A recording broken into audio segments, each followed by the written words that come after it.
السلام عليكم ورحمة الله وبركاته. الحمد لله نحمده ونستعينه ونستغفره ونؤمن به ونتوكل عليه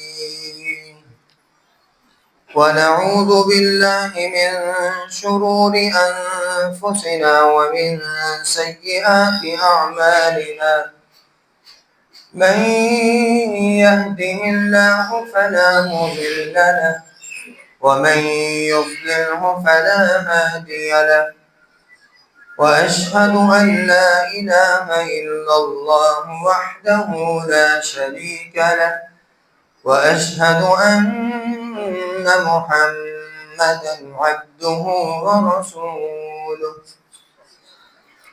اللهم صل على محمد وعلى آل محمد كما صليت على إبراهيم وعلى آل إبراهيم إنك حميد مجيد. اللهم بارك على محمد وعلى آل محمد كما باركت على إبراهيم وعلى آل إبراهيم إنك حميد مجيد. يا أيها الذين آمنوا اتقوا الله حق تقاته ولا تموتن إلا وأنتم مسلمون. يا أيها الناس اتقوا ربكم الذي خلقكم من نفس واحدة وخلق منها زوجها وبث منهما رجالا كثيرا ونساء، واتقوا الله الذي تساءلون به والأرحام إن الله كان عليكم رقيبا. يا أيها الذين آمنوا اتقوا الله وقولوا قولا سديدا يصلح لكم أعمالكم ويغفر لكم ذنوبكم، ومن يطع الله ورسوله فقد فاز فوزا عظيما.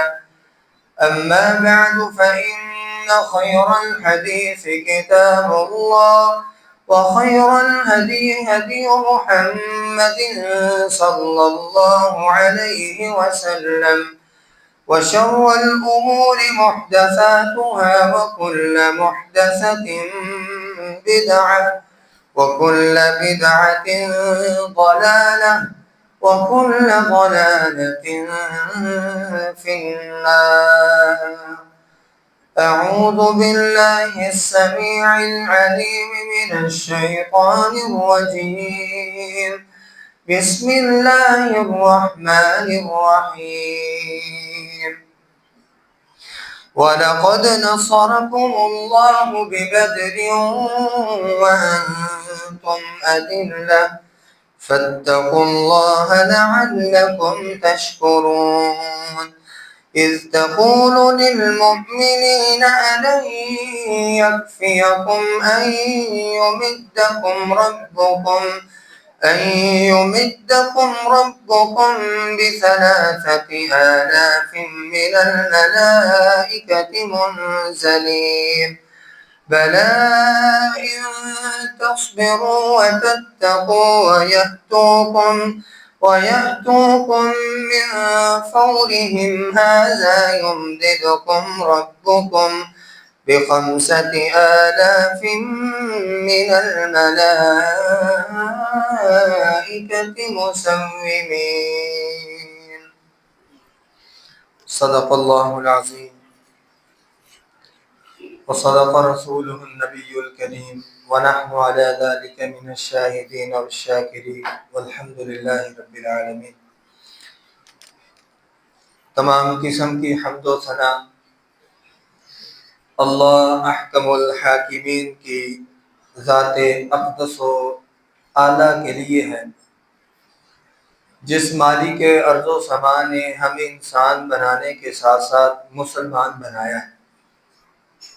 انگنت لا تعداد بے حد و حساب درود و سلام آقا دو جہاں، انبیاء کے سردار، ختم نبوت کے تاجدار، جناب محمد الرسول اللہ صلی اللہ علیہ وسلم کی ذات گرامی پر، جن کو اللہ تعالیٰ نے قرآن جیسی کتاب ہدایت دے کر اس دنیا کائنات کی اصلاح کے لیے مبعوث فرمایا، تاکہ رسول اللہ صلی اللہ علیہ وسلم انسانوں کو انسانیت کا درس دیتے ہوئے ایک اللہ وحدہ لا شریک کی پہچان کرواتے ہوئے، لوگوں کو جہنم سے بچاتے ہوئے اور جنت کے راستے پہ چلاتے ہوئے ان کی رہنمائی فرمائے۔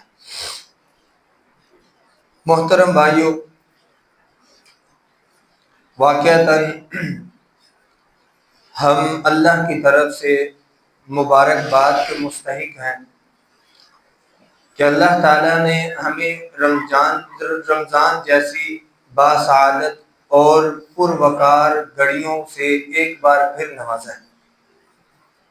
اللہ تعالیٰ سے دعا ہے کہ اللہ تعالیٰ جس مقصد کے لیے ہمیں یہ رمضان کی باسعادت گھڑیاں عطا کر رہا ہے، اللہ ہمیں اس مقصد کو پورا کرنے کی توفیق عطا فرمائے۔ جب یہ رمضان ہماری زندگیوں سے جائے تو اس حال میں جائے کہ ہمارے جتنے بھی سابقہ گناہ ہوں ہم اللہ سے ان کو معاف کروا چکے ہوں۔ محترم بھائیو، جہاں رمضان ہمیں روزے کی طرف ترغیب دیتا ہے، قرآن مجید کی طرف ترغیب دلاتا ہے، جہاں ہمیں رمضان ایک دوسرے کے ساتھ اخوت و بھائی چارہ، ایک دوسرے کے ساتھ تعاون کا، ایک دوسرے کے ساتھ صلہ رحمی کی طرف توجہ دلاتا ہے، وہیں رمضان ہمیں جہاد فی سبیل اللہ کا بہت بڑا درس بھی دیتا ہے۔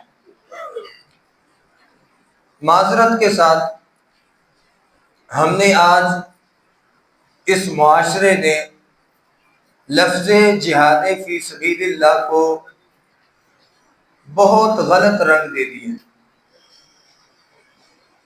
اول تو ہمارے معاشرے کے اندر اس لفظ کا اتنا برا اثر ڈال دیا گیا کہ لوگ جہاد فی سبیل اللہ کا نام لینے سے بھی ڈرتے ہیں۔ اس کی وجہ، جو جہاد فی سبیل اللہ کا نام لیتا ہے اس کو ہمارا معاشرہ بغیر تحقیق کے، بغیر چھان بین کے اس کو دہشت گرد کا لقب دے دیتا ہے۔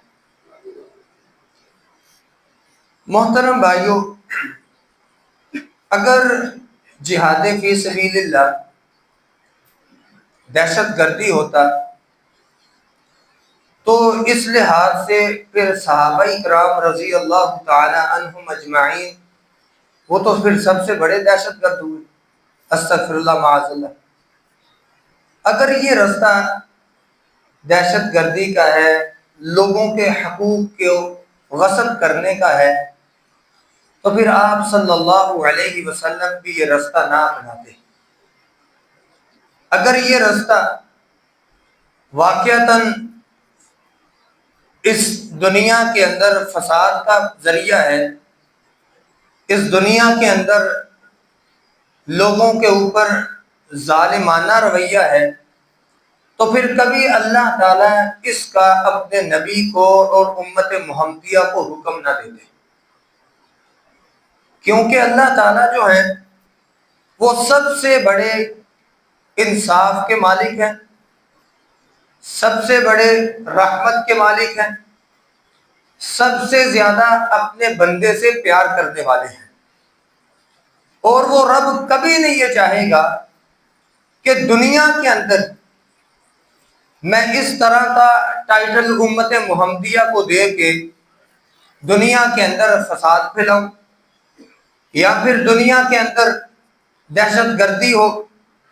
اللہ تعالیٰ نے یہ جہاد جیسا عظیم تحفہ امت محمدیہ کو اس لیے عطا کیا کہ تاکہ اسلام ہمیشہ تمام مذاہب کے اوپر غالب ہو جائے۔ یہ اتنا پیارا رستہ ہے کہ جس کے بارے میں ہم یوں کہہ لیں کہ اللہ تعالیٰ نے جہاں ہر فضیلت والے کام کو رمضان میں بنا دیا، سب سے بہترین رات اللہ نے رمضان میں عطا کر دی، سب سے بہترین کتاب اللہ نے ہمیں رمضان میں عطا کر دی، سب سے بہترین دن اور سب سے بہترین راتیں اللہ نے ہمیں رمضان میں عطا کر دی۔ یہاں سے معلوم یہ ہوتا ہے کہ اس رمضان میں اللہ کا ہر دیا ہوا تحفہ ہمارے لیے بہت بڑی عظمت، رفعت اور بلندی کا باعث ہے۔ اسی طرح اللہ تعالی نے جہاد فی سبیل اللہ کا معاملہ بھی اسی رمضان کی 17 تاریخ کو کیا تھا۔ یہ وہ راستہ جس کے بارے میں آپ صلی اللہ علیہ وسلم اللہ سے دعائیں کرتے، یا اللہ ثم اقتل ثم احیا ثم اقتل ثم احیا ثم اقتل ثم احیا ثم اقتل، یا اللہ مجھے اس رستے پہ کھڑا کرنا، مجھے ظالم اور کافر شہید کر دے، ثم احیا مجھے پھر زندہ کر دینا، میری خواہش ہے ثم اقتل پھر مجھے تیرے رستے میں شہید کیا جائے، ثم احیا ثم اقتل مجھے بار بار زندگی عطا کی جائے اور بار بار یہ زندگی یا اللہ تیرے رستے میں شہادت کی موت نصیب کرتے ہوئے اس کو گنوا دے۔ یہ اللہ کے نبی صلی اللہ علیہ وسلم کی بار بار دعائیں، اور آپ صلی اللہ علیہ وسلم نے فرمایا اللہ تعالیٰ کو 2 قطرے بہت زیادہ پسند۔ ایک وہ قطرہ جب انسان وَرَجُلًا ذَكَرَ اللَّهَ خَالِيًا فَفَاضَتْ عَيْنَاهُ، جب انسان رات کی گھڑیوں کے اندر اکیلا تنہا بیٹھے، اللہ کا ذکر کرے، اللہ سے دعائیں کرے، اللہ سے اپنی حاجات منوائے، فرمایا اس وقت اس کے آنسو ایک قطرہ آنکھ سے بعد میں گرتا ہے، وہ قطرہ اللہ کو اتنا پسند آتا ہے اللہ تعالیٰ اس کے سارے گناہوں کی معافی کا اعلان کر دیتے ہیں۔ اور دوسرا قطرہ جو اللہ کے راستے میں جہاد فی سبیل اللہ کے لیے نکلتے ہیں، اللہ کے راستے میں جب ان کا سر کاٹا جاتا ہے، جب ان کے اوپر تیر و تلوار کی بارش کی جاتی ہے، ان کو لگنے والا تیر، تلوار، گولی جب ان کو لگتی ہے، ان کے جسموں سے لہو بہتا ہے، فرمایا اس لہو کا قطرہ زمین پہ بعد میں گرتا ہے، اللہ تعالیٰ جنت کے دروازے پہلے کھول دیتے ہیں۔ اور اللہ کے ہاں جہاد کرنے والے انسان کی فضیلت اپنی جگہ، اللہ نے تو ان گھوڑوں کے پاؤں سے اٹھنے والی خاکوں کی بھی قسم کھائی ہے، والعادیات ضبحا فالموریات قدحا فالمغیرات صبحا، وہ گھوڑے جو اللہ کے راستے میں جہاد کے لیے استعمال کیے جاتے ہیں، جو کافروں اور ظالموں کو کلا کما کرنے کے لیے استعمال کیے جاتے ہیں، جو اسلام کی چوٹی، اسلام کی کوہان کے اوپر عمل پیرا ہونے کے لیے بگائے جاتے ہیں، فرمایا اللہ تعالیٰ کو ان کے خاک اتنی پسند ہے کہ اللہ تعالیٰ نے ان کی خاکوں کی قسمیں کھائی ہیں۔ اور فرمایا یہ گھوڑا جو انسان اللہ کے راستے کے لیے اس کی پرورش کرتا ہے، فرمایا یہ گھوڑا اتنی فضیلت والا ہے، یہ جو کچھ کھائے گا، جو کچھ پیے گا، اور اس کے بعد پیشاب کرے گا، قیامت کا دن ہوگا۔ اللہ کے نبی صلی اللہ علیہ وسلم نے فرمایا اس گھوڑے کا کھانا پینا اس کو بھی نامہ اعمال میں رکھا جائے گا، اور اس گھوڑے کے پیشاب کو بھی اس بندے کے نامہ اعمال کے اندر نیکیوں کے بدلے میں تولا جائے گا۔ محترم بھائیوں، یہ جہادی گھوڑے کی فضیلت ہے۔ اللہ اکبر کبیرہ، یہ بہت عظیم رستہ ہے۔ آپ صلی اللہ علیہ وسلم نے فرمایا یہ اللہ تعالیٰ نے اسلام کی کوہان، اسلام کی چوٹی بنا دیا اس کو، اور اسلام غالب ہی اس طرح آیا ہے۔ آپ صلی اللہ علیہ وسلم نے مدینہ کے اندر کتنے غزوات لڑے، آپ کے دندان مبارک شہید کیے گئے، آپ کو لہو لہان کیا گیا، آپ کے سر مبارک کے اوپر کھود کو داغ دیا گیا، لیکن آپ صلی اللہ علیہ وسلم اس رستے سے پیچھے نہیں ہٹے۔ کیوں؟ آپ کو پتا تھا یہ وہ رستہ ہے جو اللہ تعالیٰ اس رستے کے بدلے میں ہمیں اس دنیا کے اندر غالب کرے گا اور تمام مذاہب کو ہمارے سامنے مغلوب کر دے گا۔ آپ صلی اللہ علیہ وسلم نے فرمایا امرت ان اقاتل الناس، مجھے حکم دیا گیا کہ میں لوگوں سے جہاد کروں، لوگوں سے قتال کروں، حتی یشہدوا ان لا الہ الا اللہ وان محمدا عبدہ ورسولہ ویقیمون الصلاۃ ویؤتون الزکاۃ۔ مجھے حکم دیا گیا جب تک لوگ کلمہ حق لا الہ الا اللہ نہیں پڑھ لیتے، اس کے بعد نماز کو قائم کرنے والے نہیں بن جاتے، نماز کو قائم کرنے کے بعد زکوٰۃ کو ادا کرنے والے نہیں بن جاتے، مجھے اللہ نے تب تک ان لوگوں کے خلاف جہاد کرنے کا حکم دیا ہے۔ ایک مسئلہ یہاں سے سمجھ آتا ہے، اکیلا اشہد ان لا الہ الا اللہ سے گزارا نہیں ہوگا، وَيُقِيمُونَ الصَّلَاةَ کے اوپر ہمیں کھڑا ہونا پڑے گا، ہمیں نماز پنجگانہ کا اہتمام کرنا پڑے گا، ہمیں اپنے مالوں کو پاک کرنا پڑے گا، ہمیں زکوٰۃ ادا کرنی پڑے گی، اپنے مالوں کے فرائض کو ادا کیا جائے گا تو ہم اس زمرے سے باہر آئیں گے کہ اللہ کے نبی صلی اللہ علیہ وسلم نے ان لوگوں کے خلاف بھی جہاد کیا۔ جس طرح آپ صلی اللہ علیہ وسلم کی وفات کے بعد حضرت صدیق اکبر رضی اللہ تعالیٰ عنہ نے کیا کہا تھا، اگر آج کے بعد ایک رسی جس کے ساتھ بکری کو باندھا جاتا ہے، جس بندے نے اس کو زکوٰۃ دینے سے روک لیا، ابو بکر کی تلوار اس کے خلاف جہاد کرے گی۔ تو یہاں سے مسئلہ سمجھ آتا ہے زکوٰۃ ادا کرنا نہ کرنا کفر اور اسلام کا مسئلہ ہے۔ جو زکوٰۃ ادا کریں گے، نماز پڑھیں گے، وہ واقعتاً حقیقت کے اندر مسلمان ہیں، حقیقت کے اندر ایماندار ہیں۔ جو نہیں ادا کرتے وہ اللہ کے ساتھ کفر کر رہے ہیں، اللہ سے ناشکری والا معاملہ کر رہے ہیں۔ فرمایا مجھے حکم دیا گیا جب تک لوگ لا الہ الا اللہ کے اوپر کھڑے نہ ہو جائے، لوگ کلمت شہادت کے اوپر نہ کھڑے ہو جائے، 5 وقت کی نمازوں پہ نہ کھڑے ہو جائے، زکوٰۃ ادا کرنے والے نہ ہو جائیں، تب تک اللہ نے مجھے جہاد کرنے کا حکم دیا ہے۔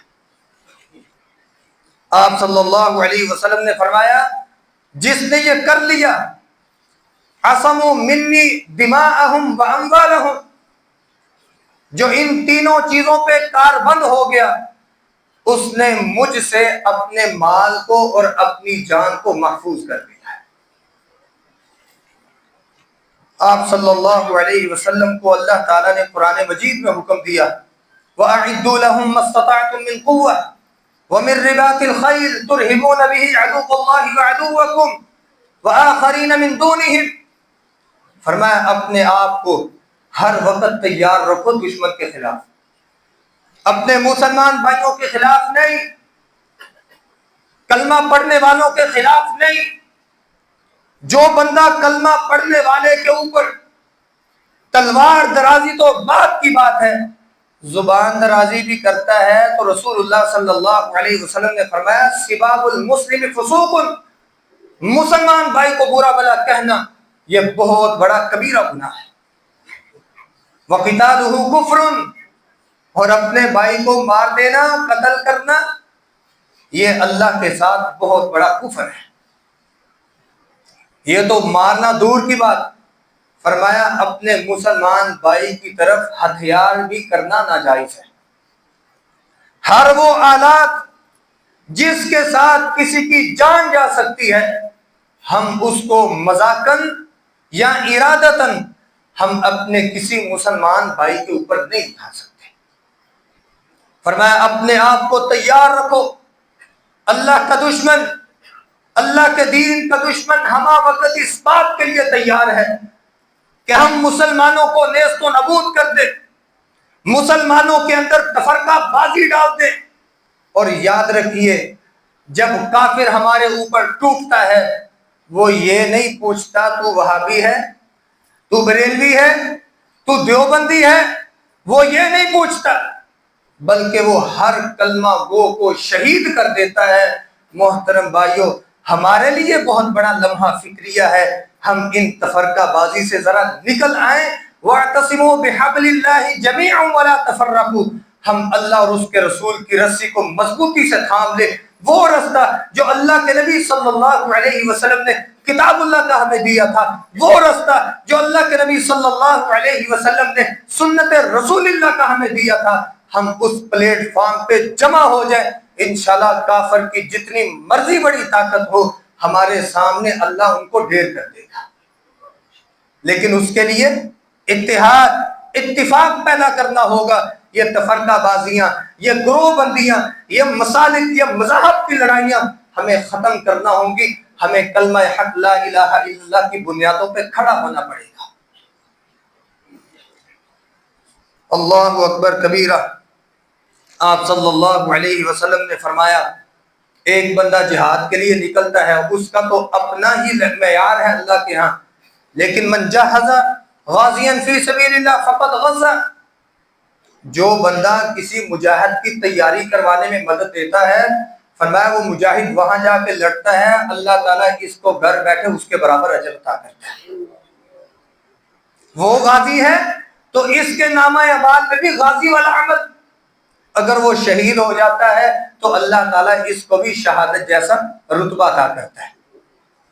کتنا بڑا عمل ہے محترم بھائیوں۔ یہ ساری باتیں کرنے کا مقصد یہ ہے کہ یہ رمضان المبارک جہاں ہمیں نماز کی طرف، روزے کی طرف، ایک دوسرے اخوت بھائی چارے کی طرف متوجہ دلاتا ہے، وہاں ہمیں یہ 17 رمضان المبارک غزوہ بدر کی یاد بھی دلاتا ہے۔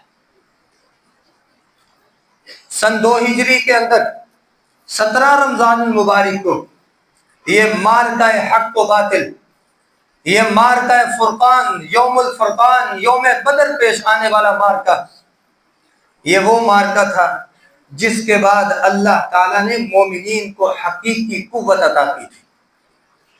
جب یہ معرکہ نہیں ہوا، لوگ ڈرا کرتے، مسلمان اپنے اسلام کا اظہار کرنے سے ڈرتے، یہودی برملا سازشیں کیا کرتے، یہودی برملا لوگوں کو، مسلمانوں کو قتل عام کیا کرتے، ان کو شہید کر دیا کرتے، کوڑے مارے جاتے، پتھر برسائے جاتے، تپتی ریتوں پہ لٹایا جاتا، تپتی زمینوں پہ ان کو زخم دیے جاتے۔ لیکن جب اللہ تعالیٰ نے غزوہ بدر کا معرکہ مسلمانوں کے مقدر کیا تو مسلمانوں کو اللہ تعالیٰ نے بہت زیادہ قوت بخش دی۔ یہودی ڈر گیا، یہودی ڈر گیا، ہمارے پاس چاہے سب کچھ ہے، یہ 313 نے ہمارا بیڑا غرق کر دیا، ہم 1000 کا لشکر، لیکن یہ 313 ہمارے اوپر بھاری۔ اس کے پیچھے وجہ کیا ہے؟ ان الذين قالوا ربنا الله ثم استقاموا تتنزل عليهم الملائكة الا تخافوا ولا تحزنوا وابشروا بالجنة التي كنتم توعدون۔ اللہ کا وعدہ ہے جو اسلام کے لیے ڈٹ گیا، جس نے یہ کہہ دیا کہ میرا رب اللہ ہے، میرا رسول آپ صلی اللہ علیہ وسلم ہے، پھر اس بات پہ ڈٹ گیا، اس کو اس بات کی پرواہ نہیں ہے خاندان کیا کہتا ہے، کنبہ قبیلہ کیا کہتا ہے، میرا معاشرہ اس بات کو قبول کرتا ہے یا نہیں کرتا، وہ اس بات کو نہیں سوچتا، ثم استقاموا ڈٹ جاتا ہے، اللہ کے ہر احکام کے اوپر ڈٹ جاتا ہے، کھڑا ہو جاتا ہے، آپ صلی اللہ علیہ وسلم کے ہر حکم کی پیروی کے اوپر مر مٹ جاتا ہے، اللہ تعالیٰ کا وعدہ ہے تتنزل علیہم الملائکہ، اللہ تعالیٰ دنیا کے اندر ان کی نصرت، ان کی مدد کے لیے اپنے رحمت کے فرشتے بھیجتے ہیں۔ جب وہ فرشتے آتے ہیں، اللہ تخافوا ولا تحزنوا، کفر کا ڈر باقی نہیں رہتا، باطل قوتیں مسخ ہو جاتی ہیں، باطل قوتیں اسلام سے ہیبت زدہ ہو جاتی ہیں، اللہ تعالیٰ مومنین کے غم پریشانیاں ساری ختم کر دیتا ہے، اور فرمایا وَأَبْشِرُوا بِالْجَنَّةِ الَّتِي كُنْتُمْ تُوعَدُونَ، پھر اللہ تعالیٰ ایسے بندوں کے لیے خوشخبریاں سناتا ہے جنتوں کی، وہ جنتیں الَّتِي كُنْتُمْ تُوعَدُونَ، جن جنتوں کا اللہ تعالیٰ نے اپنے بندوں کے ساتھ وعدہ کیا ہوا ہے۔ یہ غزوہ بدر کا معرکہ جس دن پیش آتا ہے، آپ صلی اللہ علیہ وسلم نے صحابہ کرام کو اکٹھے فرمایا، آپ صلی اللہ علیہ وسلم نے فرمایا کہ قریش کا بہت بڑا قافلہ، بڑا ان کے پاس مال و متاع، تجارت کا بہت بڑا قافلہ آ رہا ہے، کیا خیال ہے اگر اس قافلے کو لوٹ لیا جائے؟ وہ اس لیے کہ یہ وہ لوگ ہیں جنہوں نے مسلمانوں کے اوپر بڑا تشدد کیا، مسلمانوں کو قتل عام کیا، مسلمانوں کے اوپر اپنے تیر و تلوار چلائے، کیوں نہ کسی طریقے سے ان سے قافلہ لوٹ کے بدلہ لے لیا جا سکے۔ تو ابو بکر صدیق رضی اللہ تعالیٰ عنہ کھڑے ہوتے ہیں، آپ صلی اللہ علیہ وسلم کو اس بات کا اظہار دیتے ہیں کہ اللہ کے نبی صلی اللہ علیہ وسلم آپ حکم کریں، آپ کے یہ جانثار آپ کے حکم پہ اپنی گردنیں کٹوانے کے لیے کھڑے۔ آپ صلی اللہ علیہ وسلم نے اتنی توجہ نہیں دی، فاروق اعظم رضی اللہ تعالیٰ عنہ کھڑے ہو گئے، فرمانے لگے اللہ کے نبی صلی اللہ علیہ وسلم آپ حکم کریں، آپ کے یہ دیوانے، آپ کے جانثار اس بات کے لیے تیار ہیں کہ ہم کفر کی طاقتوں کو ٹکرانے کے لیے تیار ہیں، ہم کفر کے اوپر ہیبت ڈالنے کے لیے تیار ہیں۔ آپ صلی اللہ علیہ وسلم نے پھر اتنی زیادہ توجہ نہ دی، پھر سعد بن عبادہ یہ انصاری صحابی تھے رضی اللہ تعالیٰ کھڑے ہوتے ہیں، فرماتے ہیں اللہ کے نبی صلی اللہ علیہ وسلم مجھے لگتا ہے کہ آپ کا اشارہ ہم انصاروں کی طرف ہے، کہ یہ انصار کھڑے ہو کے اس بات کا اظہار دیں کہ ہم بھی آپ کے ساتھ ہیں۔ اللہ اکبر کبیرہ، سعد بن عبادہ رضی اللہ تعالیٰ کہنے لگے اللہ کے نبی صلی اللہ علیہ وسلم لو امرتنا ان نخزیہا، اگر آپ ہمیں حکم دیں کہ ہم سمندروں کے سینے کو چاک کر دیں تو ہم اس کی پرواہ نہیں کرنے والے، ہم سمندروں کے پیٹوں کو پھاڑ دیں گے، ہم سمندروں کے سینوں کو چاک کر دیں گے۔ کھڑے ہوتے ہیں، فرماتے ہیں آپ صلی اللہ علیہ وسلم سے، فرماتے ہیں اے اللہ کے نبی کیا آپ نے ہمیں بنی اسرائیل جیسی قوم سمجھ لیا جنہوں نے موسیٰ علیہ السلام سے کہا تھا فَاذْهَبْ أَنْتَ وَرَبُّكَ فَقَاتِلَا إِنَّا هَاهُنَا قَاعِدُونَ، تو جا تیرا رب جانے، ہم تو اللہ کے راستے میں جہاد نہیں کریں گے، إِنَّا هَاهُنَا قَاعِدُونَ، ہم تو یہاں بیٹھ جانے والے ہیں، ہم تیرا ساتھ نہیں دیں گے۔ اے اللہ کے نبی صلی اللہ علیہ وسلم کیا آپ یہ سمجھتے ہیں کہ ہم بنی اسرائیلیوں کی طرح آپ کے ساتھ غداری کریں گے، بے وفائی کریں گے؟ ایسا نہیں ہوگا۔ وَلَكِنَّا نُقَاتِلُ عَنْ يَمِينِكَ، ہم آپ کے دائیں بھی لڑیں گے، وَعَنْ شِمَالِكَ، ہم آپ کے بائیں بھی لڑیں گے، بَيْنَ يَدَيْكَ، ہم آپ کے سامنے بھی لڑیں گے، ہم آپ کے اوپر بھی لڑیں گے، ہم آپ کے نیچے بھی لڑیں گے، آپ ہمیں جہاں حکم دیں گے، آپ کے جانثار، آپ کے حبدار ہر وقت آپ کے ایک اشارے پہ اپنے سر کٹوانے کے لیے تیار کھڑے۔ صحابی بیان فرماتے ہیں میں نے دیکھا فرأیت النبی صلی اللہ علیہ وسلم اشرق وجہ، آپ صلی اللہ علیہ وسلم کا چہرہ مبارک چمک اٹھا، وسرہ، آپ صلی اللہ علیہ وسلم بہت زیادہ خوش ہوئے اور آپ نے تمام اصحاب رسول صلی اللہ علیہ وسلم کو جزاکم اللہ کہہ کے دعا دی، اور اللہ کے نبی صلی اللہ علیہ وسلم نے اپنا قافلہ بھی روانہ کر دیا۔ کیسی وہ گھڑی ہوگی، کتنی گرمی شدت کی عرب کی۔ ہمارے تو بہانے ہی ختم ہوتے ہیں، جی مولانا صاحب گرمی بہت ہے، روزے نہیں رکھے جاتے۔ صدقے اور قربان ان جانثاروں پہ جنہوں نے ہیلے بہانے نہیں کیے، چونکہ چنانچہ اگرچہ مگرچہ نہیں کیا، یہ نہیں کہا کہ سحری کے اندر کچھ کھانے کو نہیں ملا، یہ نہیں کہا کہ افطاری کے اندر افطار کے لیے کوئی چیز موجود نہیں۔ ادھر اللہ کے نبی صلی اللہ علیہ وسلم کا حکم آتا ہے، ساری مجبوریاں، ساری ضرورتیں، ساری حاجتیں قربان کرتے ہوئے اللہ کے راستے کے اندر نکل پڑے۔ کیوں؟ انہوں نے دین کو اصل حقیقت کے اندر سمجھا تھا۔ ہم تو صرف نام کے مسلمان ہیں، لیکن ہمارا کام ایک بھی مسلمان جیسا نہیں۔ وہ تبتہ عرب کا زمانہ، صحابہ کرام نے اس بات کی پرواہ نہیں کی کہ گرمی بہت ہے۔ صحابہ کرام رضی اللہ تعالی عنہم اجمعین نکلے، 313 کا لشکر ہے۔ کافروں کی تیاری کیا ہے؟ 1000 جنگجو سپاہی اور 100 گھوڑا، جو بہترین جنگجو گھوڑے تھے، اور 700 اونٹ تھے۔ یہ سارا کچھ سامان سے لدا ہوا تھا۔ اور مسلمانوں کی کیفیت کیا تھی؟ مسلمان غریب تھے، مسلمانوں کے پاس مال و متاع نہیں تھا، دنیاوی لحاظ سے مسلمان غریب تھے، لیکن ایمانی قوت کے اعتبار سے اس دور سے کئی گنا زیادہ اللہ نے امیر بنایا ہوا تھا۔ ہم سب کے ایمان ملا لیے جائیں، ہم سب کی نمازیں ملا لی جائیں، شاید ایک صحابی کی ایک نماز کی درجے کو، اس کی فضیلت کو نہیں پہنچ سکتے۔ آپ صلی اللہ علیہ وسلم نے جب اپنے مارکے، اپنے قافلے کی تیاری کو دیکھا، سوچا یہ تو بہت تھوڑے ہیں۔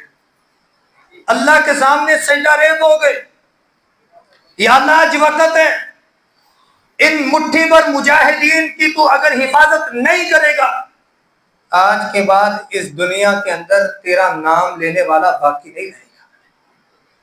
یہ اللہ کے ساتھ توکل تھا، اللہ سے لاڈ اور پیار تھا، اللہ سے محبت تھی کہ یا اللہ میں آخری نبی ہوں، یہ میرے چند سالوں کی محنت میں نے تیرے میدان میں لا کے کھڑی کر دی، اگر یہ آج زندہ نہ رہے تو پھر آج کے بعد نہ کوئی نبی آئے گا، نہ کوئی شریعت آئے گی کہ جس بنا پہ لوگوں کی اصلاح کی جائے، لوگوں کو انسانیت سکھلائی جائے۔ یا اللہ اگر آج یہ نہ بچے تو کائنات کے اندر تیرا نام لینے والا باقی کوئی نہیں رہے گا۔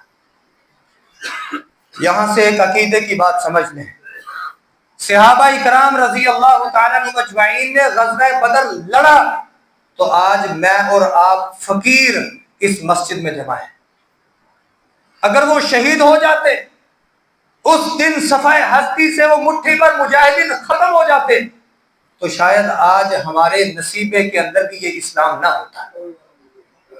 یہ انہی کی محنت، انہی کی کاوش، انہی کی بدولت۔ اسلام وہ شجر نہیں جس نے پانی سے غذا پائی، دیا خون صحابہ نے تو زمانے میں باہر آئی۔ صحابہ کا خون ہے اس کے پیچھے۔ تو محترم بھائیوں، اگر آج اللہ نے ہمیں گھر بیٹھے اسلام کی نعمت سے نوازا ہے تو اس کی قدر کریں۔ وہ صحابہ کرام رضی اللہ تعالیٰ عنہم اجمعین ایک ایک روایت، ایک ایک قرآن کی آیت کے پیچھے ہزاروں میل سفر کرنے والے۔ پتا چلا فلاں کے پاس ایک قرآن کی آیت، ایک روایت، میرے پاس نہیں ہے، ہزاروں میل کا سفر کیا، کہیں وہ فوت نہ ہو جائے، اس کے مرنے سے پہلے پہلے اس سے نبی کی ایک روایت، اللہ کے قرآن کی ایک آیت حاصل کر۔ ہمارے پاس تو جلد میں موجود قرآن ہے، جلد میں موجود احادیث ہیں۔ کتنی بدبختی کی بات ہے کہ ہم ان کو پڑھنے کے لیے تیار نہیں، سمجھنے کے لیے تیار نہیں۔ محترم بھائیوں، یہ سب کچھ ہمارے پاس پہنچا ہے تو صحابہ کرام رضی اللہ تعالیٰ عنہ کے خون کے بدلے میں پہنچا ہے۔ آپ صلی اللہ علیہ وسلم سجدے میں ہیں، زاروں کی طرح روئی جا رہے۔ صدیق اکبر رضی اللہ تعالیٰ عنہ آتے ہیں، فرمایا اللہ کے نبی صلی اللہ علیہ وسلم بس کرتے، ہم دیکھ رہے ہیں کہ اللہ تعالیٰ نے اپنی مدد کو ہمارے شامل حال کر دیا۔ مارکا شروع ہوتا ہے، آپ صلی اللہ علیہ وسلم نے اپنی طرف سے 3 اصحاب رسول صلی اللہ علیہ وسلم کو مقرر کیا کہ یہ سب سے پہلے مقابلے کی شروعات کریں گے۔ ان میں سے سب سے پہلے حضرت حمزہ رضی اللہ تعالیٰ عنہ، دوسرے شیر خدا علی المرتضی رضی اللہ تعالی عنہ، اور تیسرے عبیدہ بن حارث رضی اللہ تعالی عنہ۔ ان کو اللہ کے نبی صلی اللہ علیہ وسلم نے آگے کیا اور مال کا بدر شروع ہو گیا۔ اللہ تعالیٰ نے جہاں بدر والوں کی فضیلت علیحدہ بیان کی، وہاں ان تینوں صحابہ کے بارے میں ایک علیحدہ ہی فضیلت کی آیت اتار دی۔ کہا سارے بدری جنتی ہیں، لیکن یہ 3 لوگ جو اللہ کے راستے میں نکلے، جنہوں نے جہاد فی سبیل اللہ کا آغاز کیا، ھذان خصمان اختصموا فی ربہم، یہ وہ خوش نصیب ہیں کہ جنہوں نے رب کا مقدمہ اس زمین پہ رہتے ہوئے لڑا ہے۔ ہمارا مقدمہ کسی اچھے وکیل کے ہاتھ چڑھ جائے ہم فخر کرتے ہیں، اللہ نے اپنے مقدمے پہ فخر کیا کہ ان تینوں کے ہاتھوں اللہ کا مقدمہ لڑا گیا۔ حضرت علی المرتضی رضی اللہ تعالیٰ عنہ کہا کرتے تھے، صحیح بخاری کے اندر روایت، فرمایا قیامت کا دن ہوگا، میں یہ آیت اللہ کے بارگاہ میں مقدمہ کے طور پہ پیش کر دوں گا، اور مجھے یقین ہے یہی آیت میری بخشش کا ذریعہ بن جائے گی۔ اللہ اکبر کبیرہ۔ محترم بھائیوں، اس کے بعد اللہ تعالیٰ نے فرمایا کہ ہم نے ثم انزل السکینۃ علی رسولہ وعلی المؤمنین، ہم نے پھر مومنوں پہ اور رسول اللہ صلی اللہ علیہ وسلم پہ سکونت نازل کر دی۔ کیسا مسئلہ ہے؟ 313 ہیں، ادھر 1000 ہے، جنگ کا معاملہ ہے، اللہ نے سکینت نازل کر دی۔ ایسے مرحلے میں جہاں پہ تیر و تلوار کی بارش، وہاں اللہ نے نیند اتار دی، وہاں سکون اتار دیا۔ ان کی فضیلت کو بیان کرتے ہوئے 1000 فرشتے کا لشکر بھیج دیا، اور اس لشکر کی برکت کیا تھی؟ صحابہ کرام رضی اللہ تعالیٰ عنہ مجمعین بیان کرتے ہیں کہ ہم کھجور کے تنے اپنے ہاتھوں میں پکڑے ہوئے ایسے ہوا میں اڑاتے تھے تو اللہ تعالیٰ ایک کھجور کے تنے کی ہوا سے 20 کافروں کو ہلاک کر دیتا تھا۔ دیکھا جائے تو یہ کھجور کا تنا کیا کرے گا، بلکہ آپ بہترین قسم کی لاٹھی چارج بھی کسی کو کریں گے شاید وہ بچ جائے، لیکن یہ اللہ تعالیٰ کی طرف سے نصرت تھی، اللہ کی مدد تھی۔ اللہ نے اپنے مسلمان بندوں کو غالب رکھنا تھا، اور اللہ کا وعدہ وَأَنْتُمُ الْأَعْلَوْنَ إِن كُنتُم مُؤْمِنِينَ، اگر تم حقیقی معنوں میں مومن بن جاؤ تو تم ہی اس دنیا میں غالب رہو گے، تم کبھی مغلوب نہیں ہوگے، تمہاری طاقت پوری دنیا کے اندر اللہ منوا دے گا، لیکن اس کے لیے حقیقی معنوں کے اندر مومن بننا ضروری ہے۔ فرمایا آپ صلی اللہ علیہ وسلم کے اوپر اللہ نے سکونت نازل کر دی، آپ کے ساتھ لڑنے والے ان کے اوپر سکونت نازل کر دی۔ وَأَنزَلَ جُنُودًا لَّمْ تَرَوْهَا، اللہ نے ایسے فرشتوں کے لشکروں کو بھیجا جو نظر نہیں آتے تھے، لیکن اللہ کی مدد سے انہوں نے مسلمانوں کو فتح سے ہمکنار کر دیا۔ اور ابو جہل مکہ کا چودھری وڈیرا بنا پھرتا تھا، اللہ تعالیٰ نے چھوٹے چھوٹے بچوں کے ہاتھوں اس کا سر اڑا دیا، یہ سردار بنا پھرتا ہے۔ حضرت عبد الرحمن بن عوف رضی اللہ تعالیٰ بیان فرماتے ہیں، ادھر ایک چھوٹا بچہ ہے، ادھر ایک چھوٹا بچہ ہے، اس کا نام معاذ بن عمر بن جموع ہے، ادھر معوذ بن افرا ہے۔ یاد رکھیے یہاں ایک بات مشہور ہے، یہ دونوں بھائی تھے، یہ بھائی نہیں تھے، دونوں کی ولدیت علیحدہ علیحدہ تھی، ان دونوں نے عبد الرحمن بن عوف رضی اللہ تعالیٰ عنہ سے سوال کیا ابو جہل کون ہے اس بڑے قافلے کے اندر؟ اس نے کہا آپ کیا کریں گے ابو جہل کا پوچھ کے؟ اللہ اکبر کبیرہ، وہ چھوٹے چھوٹے بچے، کیا ان کا ایمان ہوگا؟ کیا آپ صلی اللہ علیہ وسلم سے محبت ہوگی؟ کیا عقیدت ہوگی؟ کہنے لگے ہم نے اپنی ماں سے سنا تھا یہ بدبخت ہمارے پیارے نبی کو گالیاں دیتا ہے، ہمیں دکھاؤ وہ کہاں ہے۔ عبد الرحمن بن عوف رضی اللہ تعالیٰ بیان کرتے ہیں میں نے ابھی انگلی کے ساتھ اشارہ ہی کیا تھا، یہ بچے فوراً ابو جہل کے اوپر لپک پڑے، اس کے سینے پہ چڑھے، اس کو مار گرایا۔ اللہ اکبر کبیرہ، صحابی اس کے سینے کے اوپر پاؤں رکھ کے کہتا ہے ہاں بھی سنا مکے کے چودھری، بڑا اپنے آپ کو وڈیرا سمجھتا تھا، لیکن اس بدبخت کے اندر غرور اور تکبر کی لہر کیا تھی۔ کہنے لگا تم جیسے چرواہے مجھے کاش نہ قتل کر پاتے، مجھے کوئی قتل کرتا تو کوئی وڈیرا کرتا، تاکہ پتہ چلتا کہ ابو جہل اس دنیا سے گیا ہے، کسی وڈیرے کے ہاتھوں گیا ہے، یہ بکریاں چروانے والے اس پہ غالب نہیں آئے۔ اللہ اکبر کبیرہ، محدثین لکھتے ہیں اس ابو جہل سے بہتر تو فرعون تھا، اس ابو جہل سے بہتر تو وہ نمرود تھا، جس نے ڈوبتے ہوئے پانی میں کہہ دیا تھا کہ میں موسیٰ اور ہارون کے رب کے ساتھ ایمان لے آیا۔ یہ اتنا بدبخت ہے، اس کو پتا میری جان کی بخشش نہیں ہوگی، میں مر جاؤں گا، لیکن اس کے باوجود اکڑ اتنی ہے پھر بھی مسلمانوں کو للکارنے کی کوشش کر رہا ہے۔ اللہ اکبر کبیرہ، حضرت فاروق اعظم رضی اللہ تعالیٰ بیان فرماتے ہیں کہ جب جنگ ابھی شروع نہیں ہوئی تھی تو آپ صلی اللہ علیہ وسلم نے اپنی لاٹھی کے ساتھ جگہ کی نشاندہی کر دی، یہاں یہاں یہ منافقوں کا سردار مرے گا۔ فرمایا اللہ کی قسم جب جنگ ختم ہوئی تو میں نے دیکھا جہاں جہاں پہ آپ صلی اللہ علیہ وسلم نے جس جس کافر منافق کی نشاندہی کی تھی، اللہ کی قسم وہیں وہیں ان کی لاشیں پڑی ہوئی تھی۔ تو یہ بہت بڑی فتح تھی جو مسلمانوں کو اللہ تعالیٰ نے اسی رمضان میں عطا کی تھی۔ اللہ تعالیٰ سے دعا ہے کہ اللہ تعالیٰ ہمیں جہاد کی محبت اپنے سینوں میں اپنانے کی توفیق عطا فرمائے۔ اقول قولی ھذا استغفر اللہ لی ولکم ولسائر المسلمین۔